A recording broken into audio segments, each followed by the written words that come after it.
அனைவருக்கும் வணக்கம். முருகப்பெருமானின் அருளும் ஆசீர்வாதங்களும் அனைவருக்கும் கிடைக்கட்டும். இந்த பதிவில் நம்ம எதை பற்றி பார்க்க போகிறோம் அப்படின்னா, முருகப்பெருமானுக்கு 48 நாள் விரதம் இருக்கிறத பற்றி தான். முருகனுக்கு இப்போது 48 நாள் விரதம் இருக்கணும்னு எல்லாருக்குமே ஆசை இருக்கும். அது எந்த நாள் தொடங்குறது, எந்த நாள் தொடங்கி எப்போ முடித்தா நல்லது அப்படிங்கிற மாதிரி நிறைய சந்தேகங்கள் இருக்கும் இல்லையா? அவங்களுக்காக தான் இந்த பதிவு.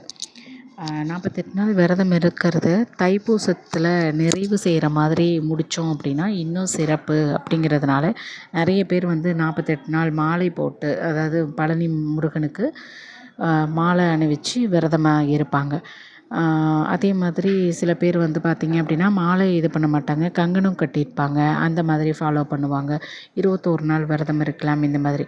ஆனால் லைஃப்பில் நம்ம சஷ்டி விரதம் இருக்கிறோம் இல்லையா, 6 நாள், அதே மாதிரி தான், அதை விட சிறப்பு. அதாவது அது பார்த்திங்க அப்படின்னா நம்மளுடைய லௌகீக வாழ்க்கைக்கான அனைத்து தேவைகளையும் நிறைவு செய்வதற்கு அந்த மகா கந்த சஷ்டி விரதம் கடைபிடிப்போம்.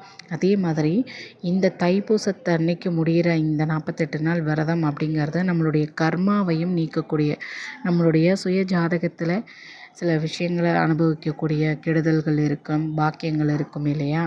ஸோ அந்த கெடுதல்களை நம்மை அறியாமல் செய்த அனைத்து கர்மாக்களையும் நிவர்த்தி செய்யக்கூடிய பாக்கியம் இந்த விரதத்தில் இருக்கும். ஸோ இது 48 நாள் விரதம் இருக்கலாம். இது ஸ்டார்ட் ஆனது பார்த்திங்கன்னா 25/12/2024. என்னடா முதல் நாள் ஆரம்பித்து நம்ம செகண்ட் டே நான் வீடியோ போடுறேன்னு நினைக்க வேண்டாம். இந்த டேட்டு ஆரம்பித்தாலும் நமக்கு அந்த பூச நட்சத்திரம், தைப்பூசம் நட்சத்திரம் இருக்கு இல்லையா, அது 2 நாள் வருதுங்க. அதனால் உங்களுக்கு நீங்கள் இப்போ ஆரம்பித்தாலும் நமக்கு பிப்ரவரி மாதம், அதாவது 2025 பிப்ரவரி மாதம் 11ஆம் தேதி வரைக்கும் இந்த தைப்பூசம் இருக்குது. ஸோ நிச்சயமாக 48 நாள் விரதம் இருக்கலாம். இதில் லேடிஸ்க்கு ஒரு பெரிய பிரச்சனை இருக்கும். அவங்க எப்படி 48 நாள் கண்டினியூஸாக விரதம் இருக்கிறது அப்படின்ற மாதிரியான ஒரு யோசனைகள் இருக்கும் இல்லையா? அவங்களுக்கு அந்த மாதிரியான நாட்களில், அதாவது மாதவிடாய் கால நாட்களில் நீங்கள் சஷ்டி கந்த சஷ்டி கவசம் படிக்கலாம். பூஜை அறையில் போய் விளக்கேற்றி சாமி கும்பிடணுங்கிறது கிடையாது. நீங்கள் வீட்டிலையே அமைதியாக ஒரு இடத்துல உட்காந்து ஒரு தியானம் மாதிரி நீங்கள் சஷ்டியை கேட்கலாம் அண்டு படிக்கலாம். அதை தாண்டி ஒருவேளை சாப்பாடை ஸ்கிப் பண்ணலாம். அது உங்களுடைய அவரவர் ஏன்னா 48 நாள் விரதம் அப்படிங்கும்போது உங்களுடைய உடல் இதையும் பார்க்கணும். சில பேர் குழந்தை பாக்கியத்துக்காக விரதம் இருக்கணும்னு நினைப்பாங்க. அவங்க விரதத்தை நாட்களில் இப்போ சாப்பாடை ஸ்கிப் பண்ணுறது அப்படிங்கிறது முடியாது. ஸோ காலை மாலை இருவேளையும் விளக்கேற்றி வச்சு முருகனுக்கு காலையில் நிவேதனம் பண்ணிவிட்டு நீங்கள் கந்த சஷ்டி கவசம் படிக்கிறத ரெகுலர் பண்ணிவிட்டு இந்த 48 நாள் நான்வெஜ் எதுவுமே சாப்பிடாம, அதாவது கறி, அந்த முட்டை, இந்த மாதிரியான விஷயங்களெல்லாம் நீங்கள் சாப்பிடாம அவாய்ட் பண்ணிவிட்டு முருகன் பெருமானை மனதார வேண்டிக் கொண்டு முழு அன்பையும் முழு பக்தியையும் அவர் எடுத்துகிட்டு கொடுத்தீங்க அப்படின்னா கண்டிப்பாக இந்த விரதம் உங்களுடைய வாழ்க்கையவே மாற்றக்கூடிய ஒரு விரதமாக உங்கள் லைஃப்பில் அமையும். நிறைய விஷயங்களை நான் முயற்சி பண்ணேன், என்னுடைய கர்மா எனக்கு மட்டும் இப்படி நடந்துடுச்சு, என்னால் அது நடத்திக்க முடியல அப்படின்னு சொல்லக்கூடிய எல்லாத்துக்குமே இந்த விரதம் அப்படிங்கிறது மிக ஒரு சிறப்பாக இருக்கும். நானுமே கூட இந்த வருடம் போன வருடம் என்னால் இந்த விரதத்தை இருக்க முடியல. எல்லாருக்குமே எல்லாத்தையும் சொல்லலாம். ஆனால் நம்மளுடைய கர்மா நமக்கு நன்றாக இருந்தால் மட்டும்தான் நாமளும் அதை செயல்பாட்டுக்கு கொண்டு வர முடியும். அதே மாதிரி தான் இந்த வருடம் நானுமே இந்த விரதத்தை துவங்கியிருக்கேன். ஸோ 2வது நாளாக இன்றைக்கி நான் இந்த வீடியோவை உங்களுக்கு பதிவு பண்ணுறேன். இப்போ கூட யார் வேணாலும் ஆரம்பிக்கலாம். இன்று மாலை கூட இந்த விரதத்தை நீங்கள் கடைபிடிக்க ஆரம்பிங்க.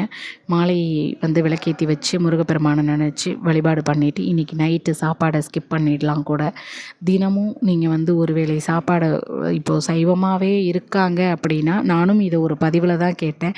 ஏன்னா நானும் சைவம் அப்படிங்கிறப்போ அதை ஃபாலோ பண்ணுறதுக்கு நான் என்ன பண்ணணும்னு தெரியல. பட் நான் 48 நாள் விரதம் இருக்கப்போ நான் என்ன பண்ணுவேன்னா சஷ்டி படிப்பேன் அண்டு சாப்பாடு ஒருவேளை சாப்பாடை மட்டும் இருக்கிறப்போ 48 நாள் ஃபாலோ பண்ணுறதுக்கு ரொம்ப சிரமமாக இருந்த மாதிரி இருந்தது. அதனால் இதை நானும் ஒரு பதிவில் கேட்டு தான் தெரிஞ்சிட்டேன். ஸோ சைவமாக இருக்கீங்க அப்படின்னா நான்வெஜ் சாப்பிட மாட்டோம் ஆட்டோமேட்டிக்காகவே. அப்போ முருகப்பெருமானை நினச்சி காலை மாலை சஷ்டி படிக்கிறது, வேல்மாறல் படிக்கிறது, கந்தர் அனுபூதி, உங்களுக்கு திருப்புகழ் பாட பிடிக்கும் அப்படின்னா திருப்புகழ், உங்களுக்கு பிடிச்ச திருப்புகழ் அந்த மாதிரி பாடிட்டு வழிபாடு பண்ணிவிட்டு நீங்கள் வந்து ஒரு வேளை சாப்பாடை விட்டுட்டு ஸ்கிப் பண்ணி இருக்கலாம். நான்வெஜ் சாப்பிட்றவங்க விரதத்தை மித்தபடி வேறு எந்த கட்டுப்பாடுமே இந்த விரதத்துக்கு கிடையாது. முருகனுக்கு வந்து முழு அன்பு தான் அவர் வந்து முழுசாக எதிர்பார்ப்பார். நம்ம முழு சமர்ப்பணத்தை அவர்கிட்ட கொடுக்கணும். இது மட்டும்தான் முருகப்பெருமான் முழுசாக எதிர்பார்ப்பார். ஸோ இந்த விரதத்தை கண்டிப்பாக நீங்கள் செய்யுங்க. உங்களுக்கு ஏற்படக்கூடிய சேஞ்சஸை வந்து கண்டிப்பாக சொல்லுங்கள். அதே மாதிரி விரதம் இருக்கக்கூடிய நாட்களில் ஒரு 15 நாள் அந்த மாதிரி நம்ம கிடக்கும் பொழுது நமக்கும் நிறைய சோதனைகள் வரும். விரதத்தை விடக்கூடிய சூழ்நிலை வரும். விரதத்தை விட்டுறலாமா அப்படிங்கிற எண்ணங்கள் கூட நமக்கு வரும். ஆனால் அந்த மாதிரி எண்ணங்கள் வந்தாலும், என்ன சோதனை வந்தாலும், என்ன கஷ்டத்தை கொடுத்தாலும் கண்டிப்பாக நான் விரதத்தை இருப்பேன், எனக்கு முருகன் மேலே நம்பிக்கை இருக்குது அப்படின்னு முருகன் மேலே முழு நம்பிக்கையை வச்சு நீங்கள் விரதத்தை செய்யுங்க. நிச்சயமாக கைமேல் பலன் கிடைக்கும். இது உறுதியாக நான் சொல்கிறேன். இந்த விரதத்தை உங்ககிட்ட சொல்லணும் அப்படிங்கிறதுக்காகவே தான் இந்த பதிவு. அடுத்தடுத்த நாள் என்னுடைய விரத நாட்களுக்கான அனுபவங்களையும் நான் உங்ககிட்ட கண்டிப்பாக நான் ஷேர் பண்ணுறேன். வேறு ஒரு நல்ல பதிவுலையும் நான் உங்களை சந்திக்கிறேன். நன்றி, வணக்கம்.